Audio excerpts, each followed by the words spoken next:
The rich diversity of the world's cultures reflects a corresponding diversity in the wilds that gave them birth. That was a quote from Aldo Leopold. Environmental ethics can be traced back over 100 years to the godfather of environmental ethics, Aldo Leopold. He wrote a Sand County Almanac, an extremely popular and influential book that contained the land ethic, the first modern environmental ethics philosophy of its kind. Human beings have been one with nature for hundreds of thousands of years. However, it was not until the mid-1800s that environmental ethics truly began. Across the world, we have differing religious and spiritual beliefs that have taken us over the last 1,000 years. That's where we used to look for guidance on how to treat nature and what our role should be within it.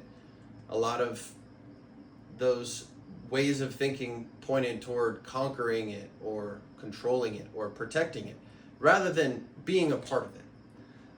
These differing ways of thinking can seem harmless, but they've created vast discrepancies and misconceptions when it comes to how people interact with their natural environment. Environmental ethics is a living philosophy. It constantly changes because of technological advancements that assist human understanding of the environment. These changes and the differing beliefs of individuals have created a number of Scarecrow fallacies. These are straw man arguments that we're going to be looking at today that use propaganda and outdated ways of thinking. They argue and distort our role within nature. And they suggest that some individuals are inherently or biologically more natural than others, whether it be because of race or gender or sexual preference.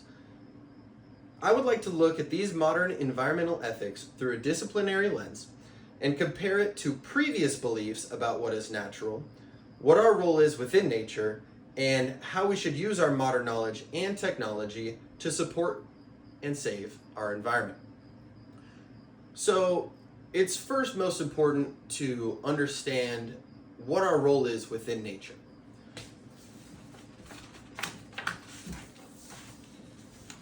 For that, I would like to look at deep ecology. Deep versus shallow ecology is the difference between controlling or being a part of the natural world. Shallow ecology is similar to many religious beliefs that say we're in charge of nature. We own it. It provides for us, but we also have to protect it.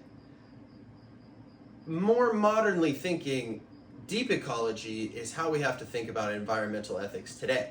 Deep ecology makes us inseparable from nature. We're a part of it as it's a part of us. There's no conquering. Of course there's protecting, but it's kind of a take what you need and nothing more basis. So more of these straw man fallacies revolve around ethnicity and the belief that some ethnicities are closer or farther with nature than others, and that's just how it is. In this class, we looked at the Native American stereotype and how it was used in propaganda, both positive and negative, to prove whatever point that the Western culture wanted to prove. And it was a very harmful implication. The truth is that any connection with nature regarding Native Americans is cultural. It's how they teach and what they pass on. They take exactly what they need, they protect the biodiversity, and it's nothing biologically predisposed, contrary to popular belief. Now, similar to that, in gender instead of ethnicity, it is believed and has been for hundreds of years that women are more natural than men, and that because they can create life and give birth and have more of a emotional rather than logical and cold way of thinking, not to mention we call it Mother Nature, was the birth of ecofeminism. Ecofeminism has gotten a lot of bad rap since its existence, really, because there is a new ecofeminism and an old ecofeminism. The old way is what I just described. Women are more natural, they can create life and give birth. But the new ecofeminism is inside. It's about understanding the oppressed and the oppressor and being able to stand up for those who need it. Modern ecofeminism will tell us that because women and nature, historically through Western culture, have been oppressed by the same affluent white men in charge, that there's a certain understanding there that makes them better for environmental justice, rather than it being a biological or natural thing. Now, these are two very important examples. We went through both of these in the class and through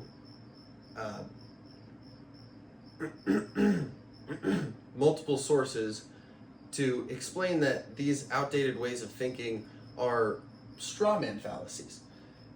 One thing that connects all of them is diversity. Biodiversity in nature and diversity within our own communities, once you subscribe to the belief of deep ecology, is not that different. It needs to be within us and it needs to be outside of us, and we need to celebrate it. Who better to look at than the godfather of environmental ethics himself, and celebrate nature and get rid of those awful Scarecrow fallacies. Thank you.